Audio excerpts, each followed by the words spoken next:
The nurses wouldn't let us see Johnny. He was in critical condition. No visitors. But Two-Bit wouldn't take no for an answer. That was his buddy in there, and he aimed to see him. We both begged and pleaded, but we were getting nowhere until the doctor found out what was going on. "Let them go in," he said to the nurse. "He's been asking for them. It can't hurt now." Two-Bit didn't notice the expression in his voice. It's true, I thought numbly. He is dying. We went in, practically on tiptoe because the quietness of the hospital scared us. Johnny was lying still with his eyes closed, but when Two-Bit said, "Hey, Johnny kid," he opened them and looked at us, trying to grin. "Hey, y'all." The nurse, who was pulling the shades open, smiled and said, "So he can talk after all." Two-Bit looked around. "They treating you okay, kid?" "Don't," Johnny gasped. "Don't let me put enough grease on my hair." "Don't talk," Two-Bit said, pulling up a chair. "Just listen. We'll bring you some hair grease next time. We're having the big rumble tonight." Johnny's huge black eyes widened a little, but he didn't say anything. "It's too bad you and Dally can't be in it. It's the first big rumble we've had, not counting the time we whipped Shepard's outfit." "He came by," Johnny said. "Tim Shepard?" Johnny nodded. "Came to see Dally." Tim and Dallas had always been buddies. "Did you know you got your name in the paper for being a hero?" Johnny almost grinned as he nodded. "Tough enough," he managed, and by the way his eyes were glowing, I figured Southern gentlemen had nothing on Johnny Cade. I could see that even a few words were tiring him out. He was as pale as the pillow and looked awful. Two-Bit pretended not to notice. "You want anything besides hair grease, kid?" Johnny barely nodded. "The book." He looked at me. "Can you get another one?" Two-Bit looked at me too. I hadn't told him about Gone with the Wind. "He wants a copy of Gone with the Wind so I can read it to him," I explained. "You want to run down to the drugstore and get one?" "Okay," Two-Bit said cheerfully. "Don't y'all run off." I sat down in Two-Bit's chair and tried to think of something to say. "Dally's going to be okay," I said finally. "And Derry and me, we're okay now." I knew Johnny understood what I meant. We'd always been close buddies, and those lonely days in the church strengthened our friendship. He tried to smile again and then suddenly went white and closed his eyes tight. "Johnny," I said, alarmed, "are you okay?" He nodded, keeping his eyes closed. "Yeah, it just hurts sometimes. It usually don't. I can't feel anything below the middle of my back." He lay breathing heavily for a moment. "I'm pretty bad off, ain't I, Pony?" "You'll be okay," I said with fake cheerfulness. "You gotta be. We couldn't get along without you." The truth of that last statement hit me. We couldn't get along without him. We needed Johnny as much as he needed the gang, and for the same reason. "I won't be able to walk again," Johnny started, then faltered. "Not even on crutches. Busted my back." "You'll be okay," I repeated firmly. "Don't start crying," I commanded myself. "Don't start crying. You'll scare Johnny." "You want to know something, Pony Boy? I'm scared stiff. I used to talk about killing myself." He drew a quivering breath. "I don't want to die now. It ain't long enough. 16 years ain't long enough. I wouldn't mind it so much if there wasn't so much stuff I ain't done yet, and so many things I ain't seen. It's not fair. You know what? That time we were in Windricksville was the only time I've been away from our neighborhood." "You ain't gonna die," I said, trying to hold my voice down. "And don't get juiced up, 'cause the doc won't let us see you no more if you do. 16 years on the streets and you can learn a lot, but all the wrong things, not the things you want to learn. 16 years on the streets and you see a lot, but all the wrong sights, not the sights you want to see." Johnny closed his eyes and rested quietly for a minute. Years of living on the east side teaches you how to shut off your emotions.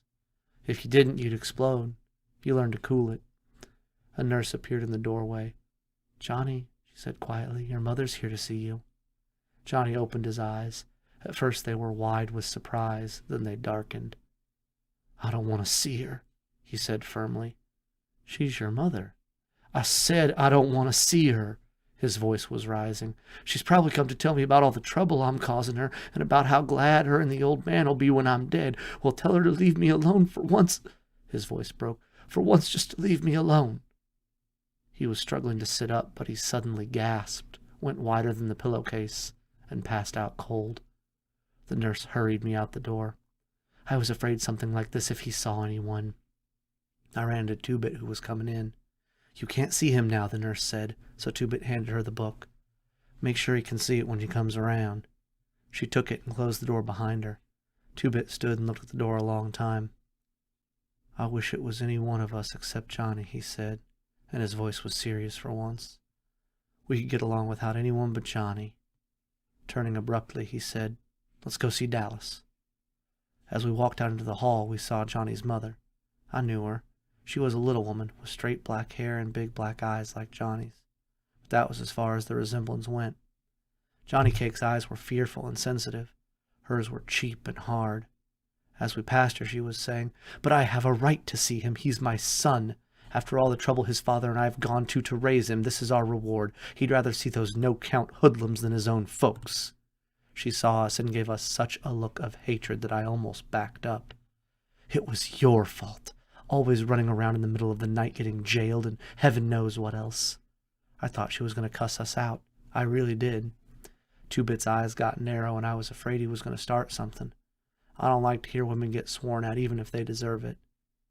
No wonder he hates your guts, Two-Bit snapped. He was going to tell her off real good, but I shoved him along. I felt sick. No wonder Johnny didn't want to see her. No wonder he stayed overnight at Two-Bit's or at our house and slept in the vacant lot in good weather. I remembered my mother, beautiful and golden like soda, and wise and firm like dairy. Oh, Lordy, there was a catch in Two-Bit's voice, and he was closer to tears than I'd ever seen him. He has to live with that. We hurried to the elevator to get to the next floor. I hoped the nurse would have enough sense not to let Johnny's mother see him. It would kill him. Dally was arguing with one of the nurses when we came in. He grinned at us. Man, am I glad to see you. These hospital people won't let me smoke, and I want out. We sat down, grinning at each other. Dally was his usual mean, ornery self. He was okay. Shepard came by to see me a while ago. Yeah, that's what Johnny said. What did he want? Said he saw my picture in the paper and couldn't believe it didn't have wanted dead or alive under it. He mostly came to rub it in about the Rumble. Man, I hate not being in that. Only last week, Tim Shepard had cracked 3 of Dally's ribs. But Dally and Tim Shepard had always been buddies. No matter how they fought, they were 2 of a kind, and they knew it. Dally was grinning at me. Kid, you scared the devil out of me the other day. I thought I'd killed you. Me? I said, puzzled. Why? When you jumped out of the church, I meant to hit you hard enough to knock you down and put out the fire, but when you dropped like a ton of lead, I thought I'd aimed too high and broke your neck. He thought for a minute. I'm glad I didn't, though. I'll bet, I said with a grin. I'd never liked Dally, but then, for the first time, I felt like he was my buddy, and all because he was glad he hadn't killed me. Dally looked out the window. He sounded very casual. How's the kid? We just left him, Two-Bit said, and I could tell that he was debating whether to tell Dally the truth or not. I don't know about stuff like this, but, well, he seemed pretty bad to me. He passed out cold before we left him. Dally's jawline went white as he swore between clenched teeth. Two-Bit, you still got that fancy black-handled switch? Yeah. Give it here. Two-Bit reached into his back pocket for his prized possession. It was a jet-handled switchblade 10 inches long that would flash open at a mere breath. It was the reward of 2 hours of walking aimlessly around a hardware store to divert suspicion. He kept it razor sharp. As far as I knew, he had never pulled it on anyone. He used his plain pocket knife when he needed a blade. But it was his showpiece, his pride and joy. Every time he ran into a new hood, he pulled it out and showed off with it. Dally knew how much that knife meant to Two-Bit, and if he needed a blade bad enough to ask for it, well, he needed a blade. That was all there was to it. Two-Bit handed it over to Dally without a moment's hesitation.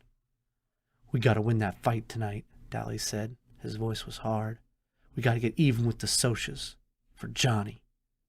He put the switch under his pillow and lay back, staring at the ceiling. We left. We knew better than to talk to Dally when his eyes were blazing and he was in a mood like that. We decided to catch a bus home. I just didn't feel much like walking or trying to hitch a ride. Two-Bit left me sitting on the bench at the bus stop while he went to a gas station to buy some cigarettes. I was kind of sick to my stomach and sort of groggy. I was nearly asleep when I felt someone's hand on my forehead. I almost jumped out of my skin. Two-Bit was looking down at me worriedly. You feel okay? You're awful hot. I'm all right, I said, and when he looked at me as if he didn't believe me, I got a little panicky. Don't tell Derry, okay? Come on, Two-Bit, be a buddy. I'll be well by tonight. I'll take a bunch of aspirins.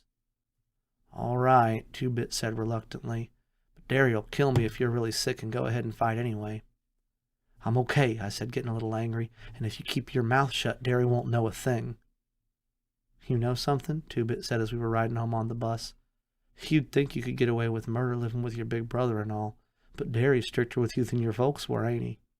Yeah, I said, but they'd raised 2 boys before me. Derry hasn't. You know, the only thing that keeps Derry from being a Soc is us. I know, I said. I'd known it for a long time. In spite of not having much money, the only reason Derry couldn't be a Soc was us. The gang. Me and Soda. Derry was too smart to be a greaser. I don't know how I knew, I just did. And I was kind of sorry. I was silent most of the way home. I was thinking about the rumble. I had a sick feeling in my stomach, and it wasn't from being ill. It was the same kind of helplessness I'd felt that night Derry yelled at me for going to sleep in the lot. I had the same deathly fear that something was going to happen that none of us could stop. As we got off the bus, I finally said it. Tonight. I don't like it one bit. Two-Bit pretended not to understand. I never knew you'd played chicken in a rumble before, not even when you was a little kid. I knew he was trying to make me mad, but I took the bait anyway. I ain't chicken, Two-Bit Matthews, and you know it, I said angrily. Ain't I a Curtis, same as Soda and Derry? Two-Bit couldn't deny this, so I went on.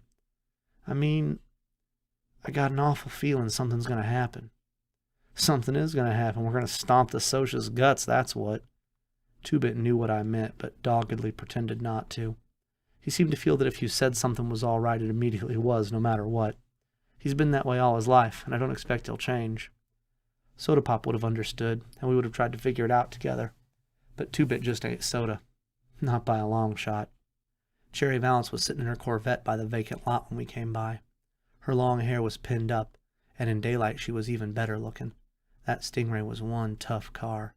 A bright red one. It was cool. Hi, Ponyboy, she said. Hi, Two-Bit.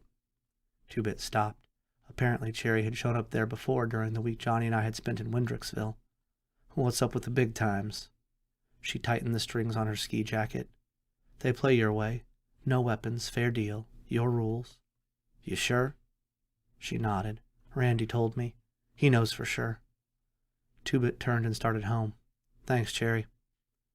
Ponyboy, stay a minute, Cherry said. I stopped and went back to her car. Randy's not going to show up at the rumble. Yeah, I said. I know. He's not scared. He's just sick of fighting. Bob... She swallowed, then went on quietly. Bob was his best buddy. Since grade school. I thought of Soda and Steve. What if one of them saw the other killed? Would that make them stop fighting? No, I thought. Maybe it would make Soda stop, but not Steve. He'd go on hating and fighting. Maybe that was what Bob would have done if it had been Randy instead of him. How's Johnny? Not so good, I said. Will you go up to see him? She shook her head. No, I couldn't. Why not? I demanded. It was the least she could do. It was her boyfriend who had caused it all. And then I stopped. Her boyfriend. I couldn't, she said in a quiet, desperate voice. He killed Bob. Oh, maybe Bob asked for it. I know he did. But I could never look at the person who killed him. You only knew his bad side. He could be sweet sometimes and friendly. But when he got drunk, it was that part of him that beat up Johnny. I knew it was Bob when you told me the story. He was so proud of his rings. Why do people sell liquor to boys? Why? I know there's a law against it, but kids get it anyway. I can't go see Johnny. I know I'm too young to be in love and all that, but Bob was something special. He wasn't just any boy. He had something that made people follow him, something that marked him different, maybe a little better than the crowd. Do you know what I mean? I did. Cherry saw the same things in Dallas. That was why she was afraid to see him, afraid of loving him. I knew what she meant all right. But she also meant she wouldn't go see Johnny because he had killed Bob. That's okay, I said sharply. It wasn't Johnny's fault Bob was a booze hound, and Cherry went for boys who were bound for trouble.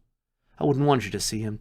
You're a traitor to your own kind and not loyal to us. Do you think your spying for us makes up for the fact that you're sitting there in a Corvette while my brother drops out of school to get a job? Don't you ever feel sorry for us? Don't you ever try to give us handouts and then feel high and mighty about it?"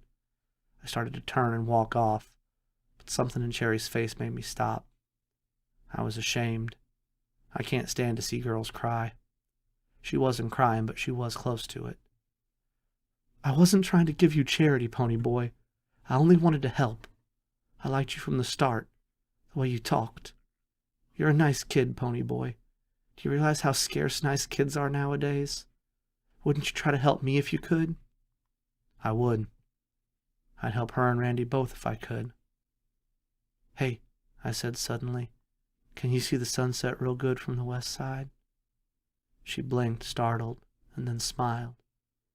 "Real good." "You can see it good from the east side, too," I said quietly. "Thanks, Pony Boy," she smiled through her tears. "You dig okay." She had green eyes. I went on, walking home slowly.